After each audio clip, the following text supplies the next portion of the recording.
So let's make this very Juneteenth, tomorrow, the first that our nation will celebrate all together as one nation. A Juneteenth of action on many fronts. We must learn from our history, and we must teach our children our history, because it is part of our history as a nation. It is part of American history. President Biden making it official, signing a bill making Juneteenth a federal holiday. He called it one of the greatest honors of his presidency. Juneteenth commemorating the events of June 19th, 1865.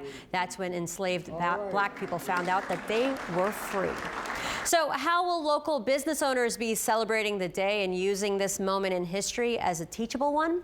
Well, News 12 New Jersey's Naomi Yane talked with Black-owned businesses in Montclair looking forward to the celebration. That's right. This weekend, as our state and the country are celebrating Juneteenth for the first time as a national holiday, it's important to remember the why we're celebrating. One local business we talked to here in Montclair is celebrating the why with some purpose and some suds.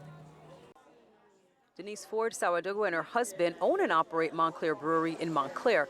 And though you might not equate beer with learning about history or the strife of disenfranchised groups, the brewery finds ways to incorporate African-American experiences within its walls. A lot of these issues are coming to light, so we knew that this was a time to be able to even promote it further.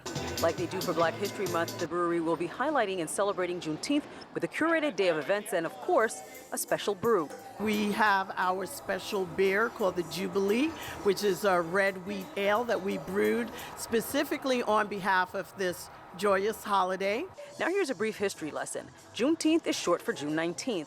And it commemorates the day about 250,000 enslaved people in Galveston, Texas, got word that they were free and had been free for 2.5 years when the Emancipation Proclamation was signed. Other Black-owned shops in our area are also looking forward to the recognition the holiday is getting, calling it long overdue. I'm happy that we're being represented and it's being acknowledged, nationally. Back at the brewery, Denise hopes all Americans recognize the importance of Juneteenth. There's a very famous saying that no one is free until we're all free.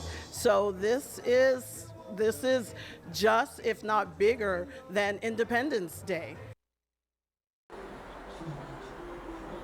So now Juneteenth becomes the 12th federal holiday to be added to the calendar, and really the first since Martin Luther King Jr. Day was added to the calendar back in 1983. In Montclair, Naomi Yane, News 12 New Jersey. Saima, I'll send it back inside to you. All right, thank you so much for that report.